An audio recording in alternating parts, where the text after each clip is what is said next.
कबीरदास जी महाराज काशी में विराजमान थे।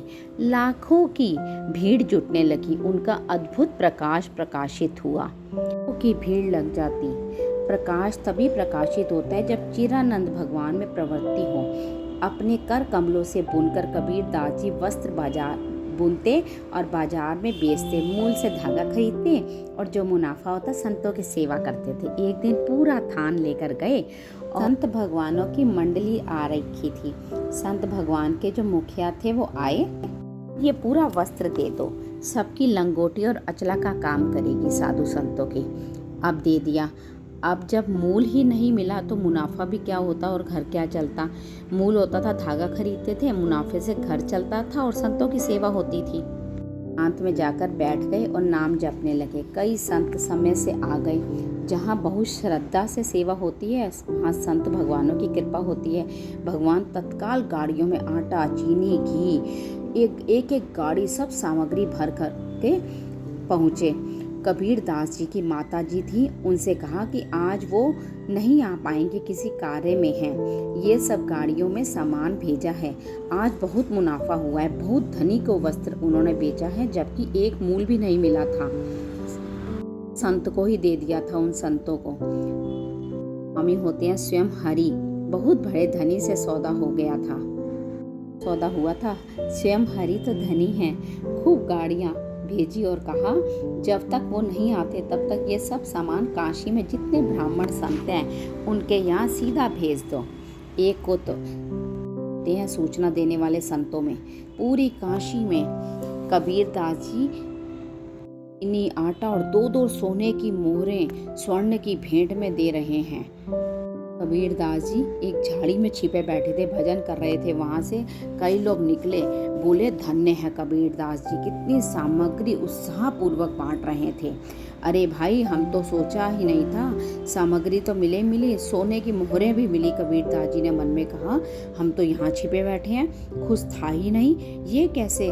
जब वहाँ पहुँचे तो में सब बट रहा था। आज तुमने सौदा किस धनी से किया है, बहुत माला माल कर दिया। वो मुस्कुराए और बोले। कबीरदास जी मन में विचार किया, ये बिल्कुल ठीक नहीं है। जायदा यश कीर्ति भी अच्छी नहीं है। भजन में बड़ा हमारे विघ्न पड़ेगा। हम तो छुपे बैठे थे, हमने तो आज एक वो भी नहीं मतलब एक कुछ भी मुनाफा ही नहीं किया, तो हम बांटते क्या। ये तो सब प्रभु कर रहे थे, उन्हें यह नहीं पता था। भजन में बहुत हमारे बाधा पड़ने लगे। एक चाल चलते हैं जिससे सांप भी मर जाएगा, लाठी भी नहीं टूटेगी।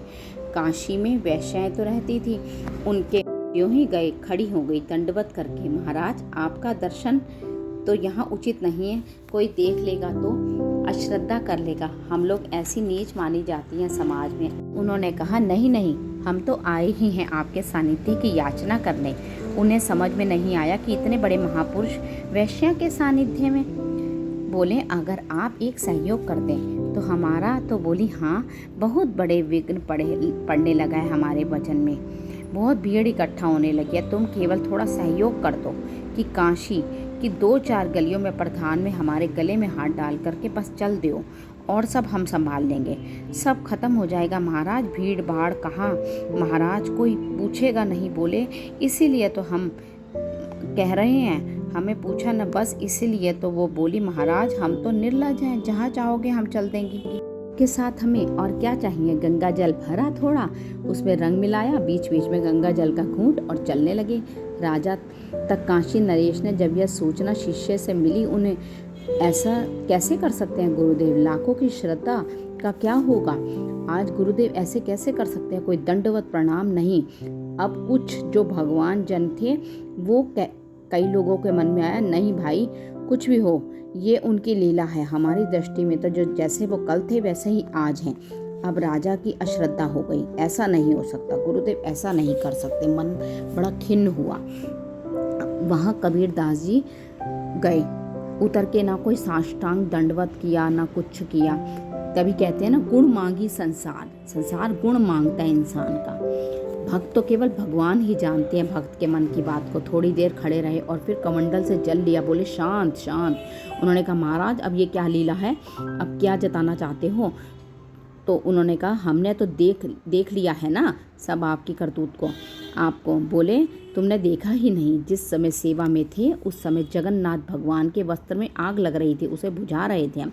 उसी समय घोड़े दौड़ाकर महाराज ने अपने सैनिकों को भेजा, पता लगाया। बोले, हाँ महाराज, कबीरदास जी वहीं यहीं थे। वहाँ के बंदों ने कहा उन्हें, यहाँ उन्होंने तत्काल बुझा दी आग, नहीं तो हो जाता मंदिर में। बोले, वो तो ही थे, महापुरुष, भगत महापुरुष हैं। सोचा आए और साष्टांग दंडवत किया। महाराज ने बोले, माफ़ कीजिए।